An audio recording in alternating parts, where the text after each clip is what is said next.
Is Christian McCaffrey the most valuable running back in the NFL? I'm Al Sacco with you, 49ers Web Zone, No Huddle podcast, part of the Odyssey Network. Saw a stat last week. I was reading an article on ESPN and they were talking about rosters and they had some really interesting stuff about Christian McCaffrey that got me thinking. And I was always on team don't pay running backs.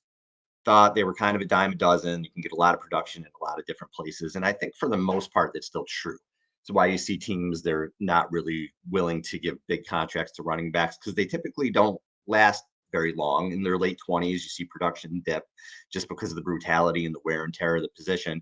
And there's a lot of good running backs out there and a lot of system fits. We've seen it with Kyle Shanahan, where there's been a lot of good system fits for him.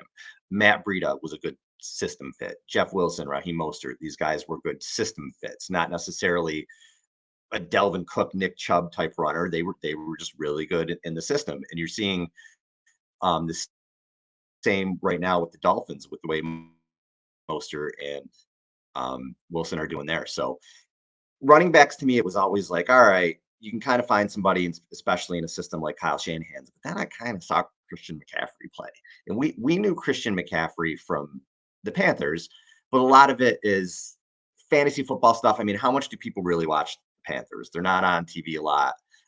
I don't think they have a huge fan base across the country, so a lot of people are not really watching every Panthers game. We just know McCaffrey from highlights and his stats and fantasy, and he was amazing. He put up phenomenal stats. I'll talk about some of them in a minute, but I didn't really appreciate what he can bring to a team until I watched him week in and week out, play in and play out, and what he brought to the 49ers. And in this article I read on ESPN, they had a tweet from Mina Kimes who put some numbers out there. The 49ers offense pre Christian McCaffrey, they were 21st in DVOA. They were 19th in EPA per play, 26th in QBR, and 10th in yards per attempt. This is pre Christian McCaffrey in 2022. Post McCaffrey, first in DVOA, first in EPA, second QBR, second in yards per attempt. Now, there was a QB change as part of that too, but McCaffrey coming in, listen, this was a team that going back to 2021 had scored 30 points or more in 2 of 16 games from 2021 through when McCaffrey came in 2022. Now, once McCaffrey was inserted into the starting lineup, so the Rams game, they broke 30 points in 8 of 13 games. That's not a coincidence. It's crazy. And listen to this stat. McCaffrey averaged about 2 yards per route run with a 26.6% target rate with the 49ers, which is about the same as what Garrett Wilson did in the same time frame with the Jets. That was also in the ESPN article. And you add, so McCaffrey is that prolific of a receiver. And then you add in that he had another 159 carries for 749 yards with the 49ers. He's just his value is incredible. And McCaffrey is a dude who does everything. Going back to the Panthers, 2018 to 19 seasons, just insane. 2018, he had 219 carries, 1,098 yards, 5 yards per carry. He caught 107 passes for 867 yards.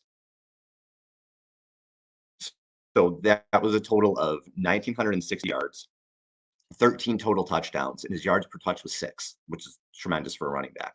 2019, he carried the ball 287 times for 1,387, caught 116 balls for 1,005 yards. His totals that year, 403 touches, which is a ton, 5.9 yards per touch, 2,392 yards, 19 touchdowns. He led the NFL in touches, yards from scrimmage, and total touchdowns. Now, the next 2 years, he only played 10 games combined in 2020 and 2021, and he's only 25 years old at that point. And that's where you say, okay, is the wear and tear, has it happened? Is he on the way down? But he responded again and he bounced back in 2022. He played the whole season. His totals were 244 carries, 1,139 yards, and he caught another 85 passes for 741 yards. So 329 touches, 1,880 yards, 5.7 yards per touch, and 13 total touchdowns. And oh, by the way, he threw a touchdown pass too. And with the Niners, again, he was phenomenal, as we know. So I'm really looking forward to seeing him for a full season. But is he the most valuable running back in the NFL? I literally went team by team because I was like, are there any dudes that are even on his level? Anybody. So I'll take you through it. The Dolphins, we know about Wilson. terrific player in the system. Raheem Mostert. I mean, Jeff Wilson had 4.9 yards per carry and 160 yards this year. He's a good running back. They both get hurt. The Dolphins brought in Devin A-Chain, I think that's how you say his name, in the draft, and we'll see how he is. But it seems like they're more system guys on that team. I don't think there's anybody there who's elite. The Bills have James Cook, who could take a leap in his second year, but he couldn't really get a grasp on the job last year. They brought in Damian Harris, who's a good power runner. He scored 15 touchdowns in 2021. But again, both of those guys are just kind of dudes right now. Jets have Breece Hall, and he looked like an all-pro before he got hurt. So he's maybe one guy that you say, okay, can Breece Hall maybe enter that elite category? So I'll put him in the maybe category. And you're like, Breece Hall, really? Well, yeah, he was averaging 5.8 yards per carry when he got hurt. The Jets were 5-2 with him playing, even with all those QB issues. So I want to see a full year from him. The Jets were a different team without him. I think he could maybe be in the elite category, maybe. Patriots have Stevenson, who kind of fumbles a lot, but other than that, he's a solid runner. He's got upside. He caught 69 passes last year. He'll probably be the lead guy this year and get most of the touches, which they rarely do. Have a one dude in New England. They usually have a timeshare, but it looks like he's going to be the guy. But I'm not putting him in elite by any stretch of the imagination. Go over to the AFC West. Josh Jacobs had a great season. 340 carries, 653 yards, 12 touchdowns. He added 53 catches. He's currently, they franchise tagged him. We'll see if he gets a new contract. That screamed contract year to me for Jacobs. And honestly, you get a guy who touches the ball that much, feel like he's going to get hurt the next year. So did he have an elite season? Yeah. Do I think he's an elite running back? That remains to be seen. I don't know that we can really put him there. Denver, we like Javonte Williams, and we thought he could be a good player. He got a serious knee injury. We have no idea how he's going to bounce back. It looks like Samaje Perine might not get a lot of the carries there, so that's certainly not an elite situation. The Chargers, Austin Eckler might be a special dude. He was targeted on more than 28% of his routes and averaged 1.8 yards per route over the past 2 seasons. That's actually not too far off from DK Metcalf. And we just talked about what McCaffrey did in that regard. So Eckler's right up there with him. And next gen stats had the Eckler gained 198 yards after the catch, more than expected over his past 2 seasons. He's got 177 catches the last 2 years. He's 28, but I'm absolutely putting him in the elite category. Now, I think the Chargers, they're going to come and go as Justin Herbert goes. Niners don't have a quarterback situation like that, but to say Eckler is an elite right now, I think would be a little bit crazy. I think he's right up there. KC has Pacheco, who gained 830 yards, 4.9 yards per carry as a rookie, a power back. He's facing white boxes with Patrick Mahomes. Doesn't seem like he's an elite guy, although he had a good year. AFC South, Travis Etienne averaged 5.1 yards per carry and gained over 1,100 yards rushing, and he actually generated 234 yards over expected, which is the second most of any back behind Nick Chubb. We'll see how he is if he enters the elite range, but again, he just seems like a good back. He's not on that McCaffrey level. Jonathan Taylor, amazing for the Colts in 2021. He had over 1,800 yards, 20 total touchdowns. But 2022 shows just how difficult it is to maintain that kind of level of play. He missed 6 full games with injuries. He only scored 4 touchdowns. He still averaged 4.5 yards per carry, but that was down from his elite season, 5.5. It's still good, saying when you look at how bad the Colts offense was. But is he an elite back? I'll put him in the maybe, because right now we really only have 1 season of him having elite production, and he did kind of carry the Colts that year. But so we'll say maybe for him. Another guy I would put in the McCaffrey elite range, you got to go with Derrick Henry. And I know he's getting older. He's on the maybe getting on a decline of his career, but you got to say he's still elite. 3 of the last 4 years, he's carried the ball over 300 times for 1,500 plus yards. He had over 2,000 in 2020. He has 68 rushing touchdowns over the last 5 years on an offense that doesn't scare you anywhere else. So to me, Derrick Henry is absolutely in that elite range of runner, and different than Christian McCaffrey, because Henry is going to kill you on the ground, and McCaffrey is a good runner, but McCaffrey adds in that receiving element. Henry doesn't do that, but Henry's dangerous in other ways, with just running the ball and being able to carry the offense like that. Houston, Dameon Pierce looked every bit like a starting running back to me. They bring in Devin Singletary. Pierce is a good back. I don't see him in the McCaffrey range. Go over to the AFC North to finish out the AFC. Joe Mixon and Cincy, he might even be a cap casualty this year. He's a good back. I don't think he's ever been anything special. For Pittsburgh, Najee Harris is a bell cow, but he hasn't really done much for being a first round pick, 3.9 yards per carry. And actually, among 25 running backs with 300 or more carries over the past 2 seasons, Najee ranks last in yards per carry, rushing yards over expected, success rate, and EPA per carry. So Pittsburgh hasn't exactly had good quarterbacks with the corpse of Ben Roethlisberger and Kenny Pickett as a rookie who people are really high on him. I don't know. He didn't show me too much. I don't think Pickett. We'll see how he does in year 2, but Najee's nowhere near elite. Baltimore has a lot of guys. J.K. Dobbins is a good runner, never healthy. Gus Edwards will get some carries there, but I think they benefit from playing with Lamar Jackson, not elite. Another one I'm going to put with McCaffrey, Nick Chubb. I think Nick Chubb might be the best pure runner in the NFL. Chubb is unbelievable. And when you consider he's been so consistent. So according to, I read this on ESPN, over his 5 seasons, he generated 1,212 rushing yards over expectation. The only running back within 500 yards of that figure is Derrick Henry. He had 1,034. His 40 first downs over expectation across that stretch are nearly double anybody else's. Henry's at 22, Jonathan Taylor's at 13, and nobody else comes close. So he's not a huge receiving threat. But again, as a pure runner, as a running back, and what he means to the team, I'm going to put him in the Christian McCaffrey elite category. So in the AFC, I have 2 maybes. Maybe Breece Hall can get there. Jonathan Taylor, you can argue, maybe. And then I think you got 3 elite guys over there in Eckler, Henry, and Chubb that I would put in the Christian McCaffrey range. Go over to the NFC. I'll still put Dalvin Cook. I know he got cut by the Vikings, but I'll still put him in with the Vikings. He was elite at one point. I definitely think he's on the downside of his career. He's regressing. He's not the runner he was. So I'm not going to put him at elite right now. And Alexander Madison looks like he's ready to take over that job. And he just wasn't very good last season. He averaged 3.8 yards per carry. He didn't do much as a receiver, and he averaged negative 0.6 yards over expected carry. So he might be a good fantasy back because maybe he'll get some volume in Minnesota, but I nowhere near elite. Lions drafted Jahmyr Gibbs, who looks like he'll be more of a pass catcher, and they have David Montgomery, just kind of dudes. We'll see what Gibbs ends up being. We don't know yet. Chicago is just, again, kind of a bunch of guys. Dante Foreman, who did a good job replacing Christian McCaffrey in Carolina last year. Rashawn Johnson, Khalil Herbert, nobody there that really excites you.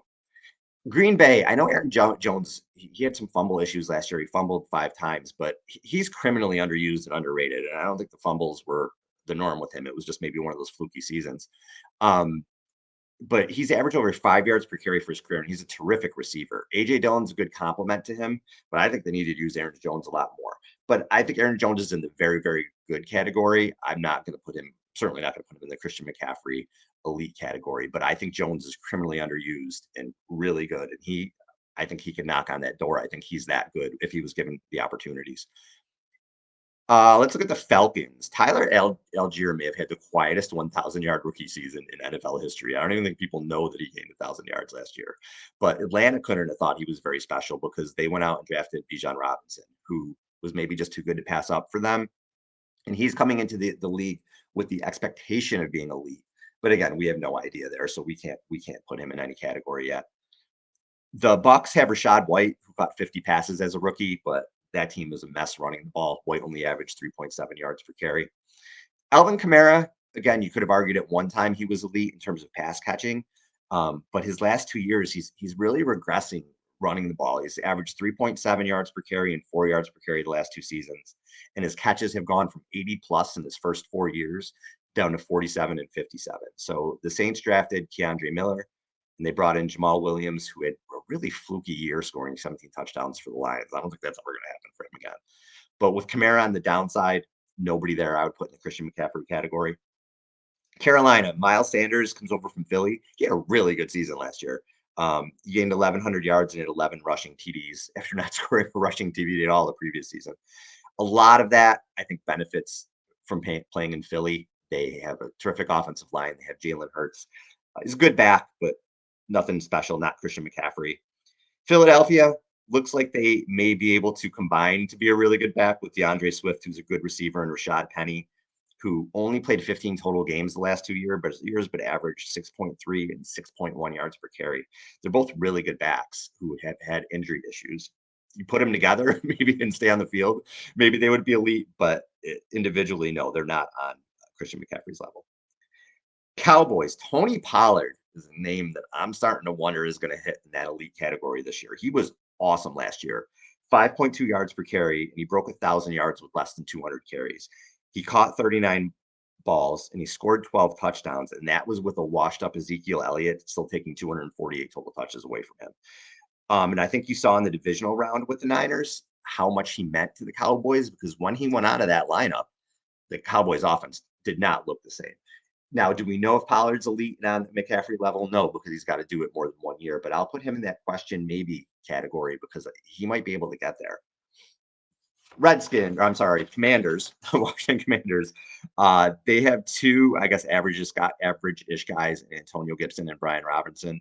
It's tough to judge Robinson because dude got shot last year, and he came back and still had a decent season. So, but he doesn't look like a super elite guy. New York Giants. Saquon Barkley is interesting because he hasn't had much around him, but he's kind of been a disappointment when you consider he's been the number 2 overall pick. He was amazing last year. He had 1,300 yards, over 50 catches to help carry the Giants offense to the playoffs that didn't have much around it. It wasn't very good. But the previous 3 years were disappointments from 2019 to 2021. He missed 21 games and he had to leave other ones with injuries. So, I mean, is he elite runner when he's healthy? I guess he's elite-ish. I'm going to have him kind of in the middle right now. I got to think about that one. Going over to the NFC West, James Conner might be the most boring, I guess, productive back in the league. He scores TDs when he's healthy, but 3.7 yards per carry. He's not elite. Rams, Cam Akers finished the season really strong with 3 straight 100-yard games, and he should produce in McVay's system, but it is what it is. I think he's a system thing. I don't think he transcends that system by any stretch of the imagination. In Seattle, Kenneth Walker looked like he was going to be a good runner, but they drafted Zach Charbonnet because maybe they had some issues with Walker. And when you look at his metrics, which Seattle maybe they obviously did, according to Football Outsiders, Walker's DVOA ranked 38th out of 42, and his success rate was 41st. And that's the success rate is your consistency based on down and distance, and he was down at the bottom of the league. So when you look at it, the only guys that I would say are really in McCaffrey's level, Derrick Henry, Nick Chubb, Austin Eckler, maybe Saquon, maybe talent-wise, if you can stay on the field. But 3 other dudes, Eckler, Henry, Chubb, CMC. Those are probably the best 4 all-around running backs in the league. If you think I missed anybody, if you think I'm wrong, if you think Jonathan Taylor should be in there, maybe Tony Pollard, feel free to let me know. But if I missed anybody, I don't think I missed anybody. But I think those are the dudes, man. So the Niners have this guy, this running back, who is one of the best in the league, who I think transcends even Kyle Shanahan's system. I think he makes that system even better. So to have that dude, it's really special, and it's really going to be something special to watch him this year. So I hope that puts into perspective just how good McCaffrey is and how much we should appreciate him being on the 49ers, and hopefully he could stay at this peak. Hopefully he's got 3 years left. I don't know. He's getting into his late 20s now, but I would think he's at least got 2 at this level of playing this well. All right, one other thing I wanted to talk about. I put out a tweet over the weekend that talked about that the 49ers have not had a quarterback throw for 4,000 yards since Jeff Garcia. And that was way back in 2000. Since then, there have been 170 individual seasons with a QB throwing for 4,000 or more yards. So 170 individual seasons, that means like if Tom Brady did it 9 times or whatever it was, that 9 is included in that 170, but 170 seasons. That is absolutely insane. And the 49ers have not hit a Pro Bowl QB since Garcia in 2002. And the only other team to not have a Pro Bowl quarterback in that time frame, I believe, is the Dolphins, even though it was weird last year with Tua, because Tua got voted in, and then he was in the concussion protocol, so maybe he would have been an out. So I guess you could maybe say Tua was a Pro Bowler, but the Niners have not had one. And I'm pretty sure they're the only other team, unless you count the Dolphins, to do that. So when you say like, oh, who cares about the Pro Bowl? Everybody makes it. Exactly. And the Niners haven't had a quarterback do that. So why haven't the 49ers had a quarterback make a Pro Bowl or throw for 4,000 yards? To me, it's this simple. They don't have guys who stay on the field, going back all the way to Garcia. So when you go back to the year 2003, they've only had a quarterback play every game 5 times. It was 2006 with Alex Smith, 2011 with Alex Smith, 2013 and 2014 with Colin Kaepernick, and 2019 with Jimmy Garoppolo. Now, in those seasons, none of them had more than 478 attempts. And I went back and looked at the last 16 game non-COVID season, because now attempts may be a little skewed because you have the extra game the last couple of years. But if you go back to 2019, 18 quarterbacks in the league hit more than 478 attempts that year. So the years that the Niners had quarterbacks that played the whole year, they were a running team. They had QBs that they maybe didn't want to throw a lot. So that's one of the reasons that if you don't throw a lot, you're not going to get those numbers. You're not going to be a Pro Bowl. Now, Garoppolo came really close. He was like 22 yards from 4,000 in 2019. He had a pretty good statistical season that year. But that tells you the issue with the 49ers right there. What's been the issue with the 49ers? It is finding a quarterback and also having a quarterback that can stay on the field. So when you look at just Kyle Shanahan's years alone, he's had 7 different QBs start for him 15 times. And that's not even including that Josh Johnson had to come in to the NFC Championship game. So what does that mean? So the 7 different quarterbacks were CJ Beathard, Brian Hoyer, Jimmy Garoppolo, Nick Mullins, Trey Lance, Brock Purdy, and then was Josh Johnson the 7th? Yeah, I think so. So he has not been able to have a quarterback stay healthy ever. And you look at 2017, he had 3 different quarterbacks start for him. Beathard started 5 games, Hoyer 6, Garoppolo 5. 2018, Beathard 5 games, Mullins 8, Jimmy Garoppolo 3. 2019, Garoppolo starts the whole season. 2020, Garoppolo 6, Beathard 2, Mullins 8. 2021, Garoppolo 15, Trey Lance 2. 2022, Garoppolo 10, Trey Lance 2, Purdy 5 during the regular season. You cannot be successful having 3 quarterbacks start for you every year. I don't care who they are. I don't care how much you insulate yourself. Brock Purdy was a fluke thing. And I'm not saying the year was a fluke. I still think he's going to be really good, but you typically don't have a third QB come in and you're like, oh yeah, that's the guy. We just found our guy. That almost never happens. So they got really lucky with that. You can't win with CJ Beathard. You can't win with Nick Mullins, not starting that many games. You just can't do it. And that's been the thing with the Niners and why they haven't been able to have a Pro Bowl quarterback, because they haven't had quarterbacks stay on the field. They haven't been able to have guys be consistent. And it's crazy when you look at some of these guys, Kirk Cousins, Russell Wilson, Matt Ryan, Derek Carr, Matthew Stafford, Aaron Rodgers, Tom Brady, Josh Allen. Go look at these guys. Never miss games. They may have one season where they miss a few or one season where they're hurt, but they play like most of a decade. If you seriously go and look at all of these guys, go to Pro Football Reference and think of quarterbacks who've been starting for a while. They never miss games. And then you go to the Niners and it's like, oh, are they going to need 4 quarterbacks this year?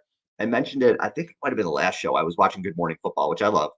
We love NFL Network. But they were talking about, hey, the Niners may need all 4 of these quarterbacks this year. And I thought to myself, what other team do we think about like this? Nobody's looking at the Bills and saying, oh, well, they better make sure they have 3 other guys other than Josh Allen. Like, nobody's saying that. When you have your franchise guy, like, that's your guy. And for the Niners, that they haven't done that, it's just been crazy. And when you look at the years that the Niners, so when they've had the QB start, well, let's look at years they've had a QB start 15 plus games, because Garoppolo did start 15 plus in 2021. And I think that's a pretty good number, because 15, you're only missing 1 or 2. You can deal with that. It's only been 6 out of the last 20 years, and there's 63 and 34 in those seasons. Not a coincidence that you're winning more than you're losing when your quarterback stays on the field.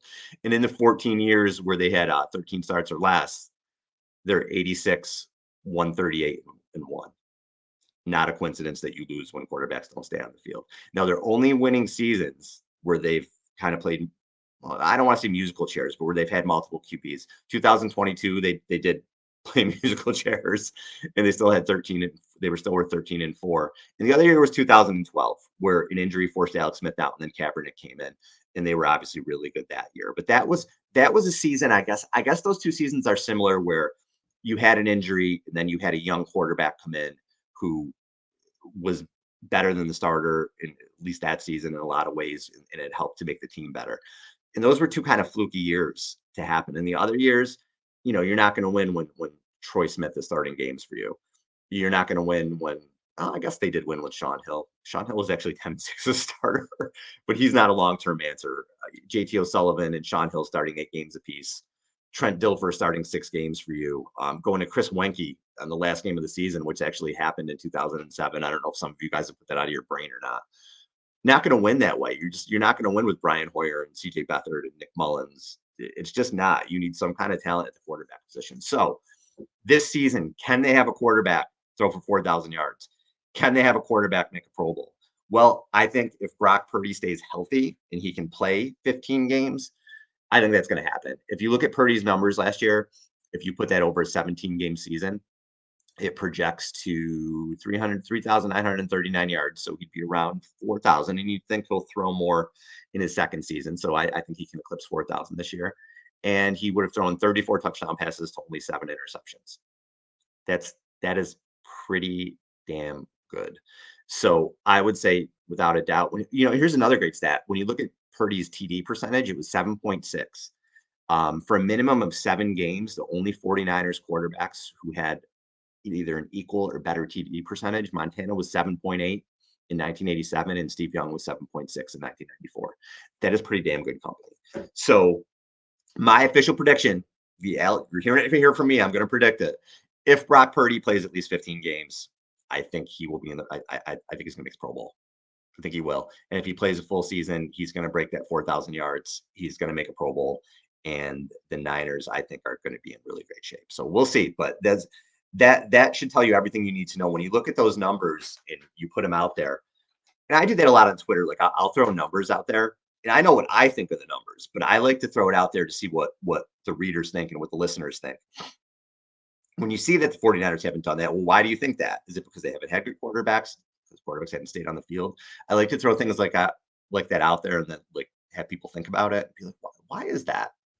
Read a little bit, because stats don't mean everything.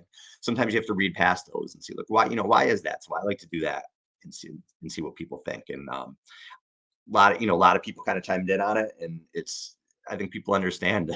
We've been through it the last 20 years with the quarterback position. We want to see some stability there. We want to see whether it's Trey Lance or Brock Purdy, whoever. I don't care. I just want to see a quarterback that's going to start here and be consistent and be on the field. For as much as people make fun of Kirk Cousins is always on the field. He doesn't miss any snaps. He's really durable. And that's what the Niners need, a guy who's going to be durable and just be out there for the next 5 to 10 years and help this team hopefully get another Lombardi. All right. That's all I got, guys. Thanks for listening.